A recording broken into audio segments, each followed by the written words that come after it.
We're back on Morning Movers with a look at FedEx. Company due to report earnings after the closing bell today. FedEx stock down 24% over the last 52 weeks. Company expected to report adjusted EPS of $3.65 on revenue of more than $21 billion.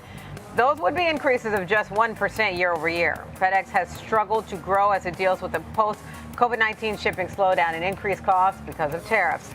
Time now for Options Corner. Joining us for a deeper dive into the chart, we've got Rick Ducat, lead market technician. All right, Rick, take us through the trends that you notice when you look at this chart for FedEx.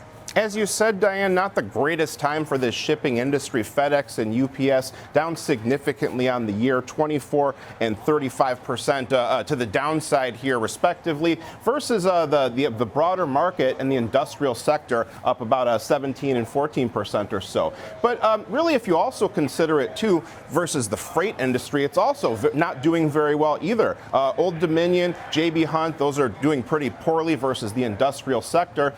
C.H. Robinson, though, one interesting bright point, good earnings, increased automation, just food for thought there that they've been on a strong rally lately. FedEx specifically, though, symmetrical triangle type shape here, compressing sideways into increasingly narrowing trend lines here as we approach earnings. Common for momentum to slow down here, but this one has been pretty tight. We can see a resistance zone here based on our gap and our highs that we established here and here as well, giving us this double top. So between 240 and 245 to the upside really stand out. To the downside, our green line here was a low point that we hit after earnings. We had our tariff news shock, and then we once again established lows near 217 or so. So those are some important boundaries to watch out for. When we look at our moving averages, they're all clustered together. They're all moving sideways here. RSI shows a similar picture, declining momentum into earnings. Notice, though, our 252-day EMA here in purple lines up with that resistance zone as well. So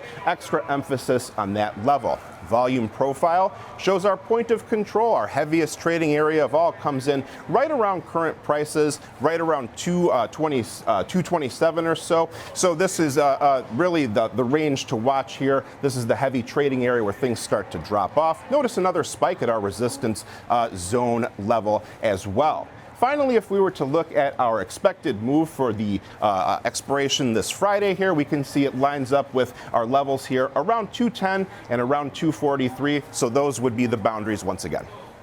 All right. Thank you, Rick. Now to take us through an example trade, we've got senior options contributor Tom White. All right, Tom. So FedEx has got earnings due in front of us later this afternoon. How would you go about an example trade? Well, volatility is really elevated going into this report. Not surprising. The bar's pretty low. You saw Rick's technical analysis here where the stock's been under pressure this year and probably since those highs we saw about a year and a half ago. So I looked at a strategy that takes advantage of near-term elevated implied volatility and then maybe taking advantage of where vol kind of strips down, moving out in duration on this one. So I looked at a strategy that I don't have to pick a direction. I just want the stock to move. The option market pricing in about a plus or minus 7% move in the shares post earnings, about $16.50 either way.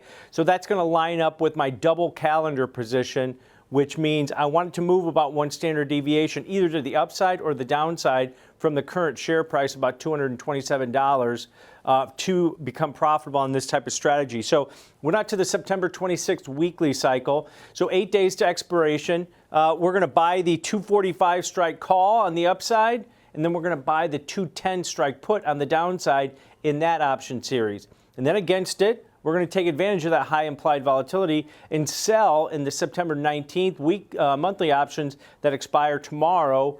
We're going to sell those same strikes. We're going to sell the 245 strike call and sell the 210 strike put. So a double calendar position, 1 week wide, really short-term positioning on this. And it aligns up those strikes, the 210 strike and the 245 strike, line up with that one standard deviation that the option market's pricing in at this point. You're going to pay roughly a debit of $1.60 on this spread where you don't have to pick a direction. So low cost or low risk on this type of strategy. You can see here the risk profile apexes out at either 210 or 245 on the upside, but you still have a nice range between about 200 and 255 where you can still remain profitable. So the stock doesn't need to go right to either 210 or 245. I've got a nice wide range. What you don't want to happen is you don't want the stock to kind of sit here around the 225 to 227 level. You don't want a 2 or 3 standard deviation move either way. You want it to move towards either one of those strikes for profitability.